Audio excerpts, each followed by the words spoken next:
నమస్తే, welcome to our channel. నేను మెస్సరి. కవిత తీహార్ జైల్లో ఏం చేస్తుంది? ఆమెని మధ్యంతర బెయిల్ మీద మరి రిలీజ్ చేసే అవకాశం ఉందా? సో ఈ అంశాన్ని మనకు వివరించడానికి మనతో పాటు ఉన్నారు ప్రముఖ senior journalist, political analyst CS Rao గారు. నమస్కారం. నమస్తే. సో ఇప్పుడు ఏంటంటే కవిత గారు అంటే అప్పీల్ చేసుకున్నారు, మధ్యంతర బెయిల్ మీద నన్ను రిలీజ్ చేయండి అని. నిజంగా చేసే అవకాశం ఉందా లేదా అసలు? సో ఆ పిటిషన్ కనుక చూస్తే, అబ్జర్వ్ చేస్తే బహుశా ఆవిడకి మధ్యంతర బెయిల్ వచ్చే అవకాశం లేదేమో అనిపిస్తుంది. దానికి కారణం ఏంటంటే, ప్రధానమైన అంశం ఆ పిటిషన్లో ఒకటి పొందుపరిచారు. ఈడీ అధికారుల తరఫున వాదించినటువంటి అడ్వకేటు ఆ పిటిషన్ వేశారు. మధ్యంతర బెయిల్ కోరినప్పుడు దాన్ని మధ్యంతర బెయిల్ ఇవ్వడానికి లేదని చెప్పి ఈడీ ఒక పిటిషన్ వేసింది. ఆ పిటిషన్లో పొందుపరిచినటువంటి అంశాలను కనుక మనం చూస్తే, ఈడీ చాలా సీరియస్గా ఉంది కవిత మీద అని చెప్పి చెప్పొచ్చు. ఎందుకనంటే దాంట్లో ఒక సెక్షన్ పొందుపరిచారు. పిఎంఏఎల్ చట్టం ప్రకారం ఈవిని అరెస్ట్ చేశారు. ఈడీకి సంబంధించినటువంటి యాక్ట్ అది. పిఎంఏఎల్ అనేటువంటిది చాలా సీరియస్ యాక్ట్ అది. దాని ప్రకారం ఏంటంటే, నువ్వు తప్పు చెయ్యలేదని చెప్పి నువ్వే నిరూపించుకోవాలి. ఈడీ కాదు, సొంతంగా నిరూపించుకోవాలి. ఈ పిఎంఏఎల్ చట్టం ప్రకారం ఆమెని ఈడీ విచారిస్తుంది. పిఎంఏఎల్ చట్టంలో ఉండేటువంటి అధికరణం నిబంధన 48 అనుకుంటా, సబ్జెక్ట్ టు కరెక్షన్ 48 అనుకుంటా నాకు గుర్తున్నంత వరకు. దాని ప్రకారం ఏంటంటే, మహిళల్ని విచారించేటప్పుడు కొన్ని జాగ్రత్తలు తీసుకోవాలి, కొన్ని పద్ధతులు పాటించాలి అనేటువంటి ఒక క్లాజ్ ఉంది. ఆ క్లాజ్ ప్రకారం విచారించట్లేదు అనేటువంటి ఒక ఆరోపణని కవిత తరపు అడ్వకేట్స్ రైజ్ చేసినప్పుడు, దానికి సంబంధించి ఈడీ ఏం మెన్షన్ చేసిందంటే, అందరు మహిళల లాంటిది కాదు కవిత, స్పెషల్, ఆమెకంటూ కొంత స్పెషాలిటీ ఉంది.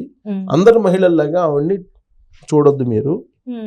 ఆవిడ ఒకవేళ బెయిల్ మీద బయటికి వెళ్తే, ఈ లిక్కర్ స్కామ్ కేసులో ఎవరైతే ఉన్నారో వాళ్ళందరినీ మ్యానిపులేట్ చేయగలదు, అంత కెపాసిటీ ఉన్నటువంటి మహిళ. కాబట్టి మీరు సాధారణమైనటువంటి మహిళలతోటి కవితని మీరు కంపేర్ చేయొద్దు అనేటువంటి అంశాన్ని దాంట్లో పొందుపరిచారు. ఇంకొక అంశం ఏంటంటే, కవిత మధ్యంతర బెయిల్ కావాలి అని పొందుపరుస్తూ అనేక అంశాలను పొందుపరిచారు. వాటిలో ఇంకోటి ఏంటంటే, పిల్లలు మైనారిటీస్, మైనర్లు 16 సంవత్సరాలు ఉన్నాయి, ఎగ్జామ్స్ రాస్తున్నారు. కాబట్టి వాళ్ళ చదువుకి భంగం కలగకుండా, తల్లి జైల్లో ఉన్నప్పుడు వాళ్ళ స్పందన ఏ విధంగా ఉంటుందో అర్థం చేసుకొని మీరు మధ్యంతర బెయిల్ ఇవ్వండి, ఎగ్జామ్స్ పిల్లలకు ఉన్నాయి కాబట్టి అని చెప్పి ఒక పాయింట్ మెన్షన్ చేశారు. దానికి ఈడీ కౌంటర్ ఏమేశారంటే, పిల్లల్లో ఇప్పుడు ఎగ్జామ్స్ రాస్తున్న బాబు 16 సంవత్సరాలు, 7 ఎగ్జామ్స్ అయిపోయినాయి, ఇంకా మిగిలినటువంటి ఎగ్జామ్స్ కూడా రాయగలడు. ప్లస్ కవితకి చాలా హెల్త్ ఇష్యూస్ ఉన్నాయి, బంధుగణం ఉంది, చాలా మంది రిలేటివ్స్ ఉన్నారు. కాబట్టి వాళ్ళ పిల్లవాడిని ధైర్యం చెప్పి ఎగ్జామ్స్ రాయించేటువంటి సత్తా వాళ్ళ ఫ్యామిలీకి ఉంది. కాబట్టి కవితే అవసరం లేదు, కవితే బయటకు వచ్చి వాళ్ళ అబ్బాయి చేత ఎగ్జామ్స్ రాయించాల్సిన అవసరం లేదని చెప్పి ఈడీ కౌంటర్ పిటిషన్ దాఖలు చేసింది. అంటే మధ్యంతర బిల్లు ఇవ్వడానికి లేదు అని చెప్పి. అంటే ఈ రెండు క్లాజులను మనం చూస్తే, కవిత మామూలు సాధారణ మహిళలతోటి మీరు కంపేర్ చేయొద్దు కవితని. కవితకి చాలా స్పెషల్ క్వాలిటీస్ ఉన్నాయి.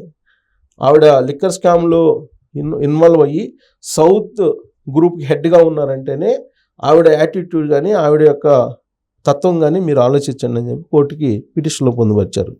అలాగే మైనర్ పిల్లలు ఉన్నారు, దానికి కూడా కౌంటర్ వేశారు. అంటే సీరియస్గా కౌంటర్ వేసినట్టే కదా ఈడీ. అంటే వచ్చే అవకాశం ఉందా? వచ్చే అవకాశం లేదు. ఇంతకుముందు చూస్తే మన ఆరోగ్య సమస్యలు కూడా, చాలా ఆరోగ్య సమస్యలు ఉన్నాయని కూడా తను చెప్పడం జరిగింది కదా సార్. మరి అది అయినా కన్సిడర్ చేస్తారంటారా? మరి అనారోగ్య సమస్యలు ఉన్నాయి, అనారోగ్యంగా ఉన్నాను అది. కాకపోతే ఏంటంటే, అనారోగ్య సమస్యల విషయంలో ఏం చెప్పారు అని అంటే, స్త్రీలకి సహజంగా ఉండేటువంటి కొన్ని అనారోగ్య సమస్యలు ఉన్నాయి, అవి వేధిస్తూ ఉన్నాయి అనే అంశాన్ని పొందుపరిచారు. కాకపోతే అక్కడ స్పెషల్గా వైద్య బృందం ఉంటుంది తీహార్ జైల్లో. తీహార్ జైలు అనేది దేశంలో అత్యంత పెద్ద జైలు. దాని కెపాసిటీ సుమారుగా 10,200 మంది ఖైదీలు ఉంటారు అక్కడ. రిమాండ్ ఖైదీలు కానీ వాళ్ళల్లో 20% మహిళా ఖైదీలు ఉంటారు, 80% జెంట్స్ ఉంటారు. అలా నటోరియస్ చోటరాజన్ లాంటి వాళ్ళు అక్కడ ఉంటారు. సో వాళ్ళకి ఏ విధమైనటువంటి ట్రీట్మెంట్ ఉంటుందో కవితకు కూడా అదే ట్రీట్మెంట్ ఉంటుంది. స్పెషల్ అనేది ఉండదు తీహార్ జైలు అనేది చెప్తూ ఉంటారు. కాకపోతే కోర్టు కొన్ని అనుమతులు ఇచ్చిందని చెప్పినప్పటికి కూడా ఇప్పుడు తీహార్ జైల్లో మనకి గూగుల్లో కానీ ఇంటర్నెట్లో కానీ మనకు లభిస్తున్న సమాచారం ప్రకారం దాని కెపాసిటీ 10,000 చిల్లర అయితే దాదాపు 20,000 చిల్లర ఉన్నారు ఖైదీలు. జాగా నిండిపోయింది. అది కెపాసిటీకి మించి ఆడ ఖైదీలు ఉన్నారు, రిమాండ్ ఖైదీలు కానీ. కాబట్టి ఒక్కొక్కరికి ఒక్కొక్క బ్యారెక్ ఇవ్వటం లేదంటే వాళ్ళకి స్పెషల్ ట్రీట్మెంట్స్ ఇవ్వటం అనేది ఉండదు. అదే ఢిల్లీకి జస్ట్ ఒక 3-4 కిలోమీటర్స్ దూరంలోనే ఉంటుంది. వెస్ట్ ఢిల్లీకి దగ్గరలో ఉంటుంది అది. అక్కడికి వచ్చేటువంటి వాళ్ళందరూ కూడా ఇంటర్నేషనల్ రిలేటెడ్ క్రైమ్ రిలేటెడ్ పీపులే ఉంటారు, రిమాండ్ ఖైదీలు కానీ. సో వాళ్ళంతా హై ప్రొఫైల్డే అందరూ. సరే వాళ్ళు క్రైమ్ చేశారా లేదా తర్వాత సంగతి, అందరూ హై ప్రొఫైల్డే. అందరికీ ప్రత్యేకమైనటువంటి అనుమతులు ప్రత్యేకమైనటువంటి వసతులు కల్పించాలంటే అది అయ్యేది కాదు. కాబట్టి తీహార్ జైల్లోకి వెళితే అక్కడ కోర్టు ఒకవేళ ఏదన్నా చెప్పినప్పటికీ కూడా ఫుల్ ప్లెడ్జ్డ్గా కోర్టు చెప్పినటువంటి విధంగా వెసులుబాట్లు కల్పించే పరిస్థితి ఉండదు అక్కడ ఉండేటువంటి రష్ కారణంగా అనేది ఒకటి.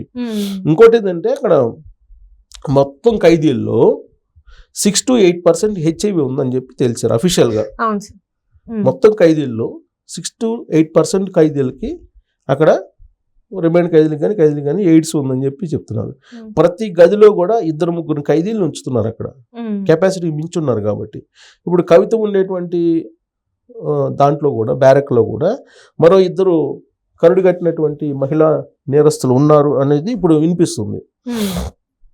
సో కాబట్టి ఇలాంటి పరిస్థితుల్లో మధ్యంతర బెయిల్ కావాలి, నన్ను వదిలేయండి, నేను జైల్లో ఉండలేని పరిస్థితిలో ఉన్నానని చెప్పి ఆవిడ పిటిషన్ అయితే వేశారు. కానీ ఈడీ చాలా సీరియస్గా ఉంది. ఇంకొక అంశాన్ని కూడా మెన్షన్ చేశారు పిటిషన్లో. మేము అందరితోటి కలిపి మాట్లాడాము, లిక్కర్ స్కామ్లో ఉన్నటువంటి అందరితోటి మాట్లాడాము, బట్ కవిత కోఆపరేట్ చేయలేదు విచారణకి అనేటువంటి విషయాన్ని కూడా వాళ్ళు దాంట్లో పొందుపరిచారు.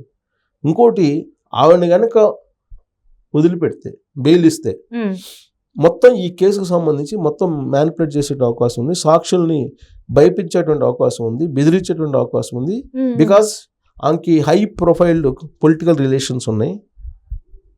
కాబట్టి గతంలో కూడా ఇలానే బెదిరించారు, దాని మేరకు వాంగ్మూలం కూడా ఇచ్చున్నారు. కాబట్టి ఆవిడని ఎట్టి పరిస్థితుల్లో వదిలిపెట్టడానికి లేదు, వదిలిపెడితే ఈ కేసు మొత్తం విచారణ చేసే పరిస్థితి లేదు అని చెప్పి ఈడీ కౌంటర్ ఫైల్ చేసింది. సో ఇవన్నీ కనుక చూస్తే కనుక కవిత విచారణ అనేది చాలా సీరియస్గా ఉంది అనేది ఒకటి. అసలు అందరు సాధారణ మహిళల కంటే కూడా ఈమె భిన్నమైనటువంటి మహిళ, ఈవెన్ సాధారణ మహిళలతోటి మీరు పోల్చొద్దని చెప్పి కోర్టుకే చెప్పారు. అంటే ఇండైరెక్ట్గా ఈమె పెద్ద ముదురు అని చెప్పారు. ఇండైరెక్ట్గా ఈమె పెద్ద ముదురు, మీరు అనుకున్నట్టు సాధారణ మహిళల్లాగా ఈవెన్ ట్రీట్ చేయాల్సిన అవసరం లేదు అని చెప్పి కోర్టు కొన్ని ఆధారాలను ప్రొడ్యూస్ చేసింది కౌంటర్ ఫైల్లో. కాబట్టి విచారణ 9వ తారీఖు అనుకుంటా, 9 అనుకుంటా, మళ్ళీ విచారణ వాయిదా వేశారు 4వ తారీఖు నుంచి 9వ తారీఖుకి.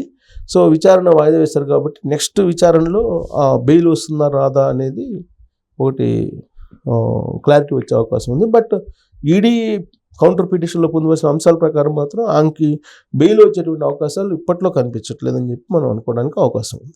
Right, thank you so much sir.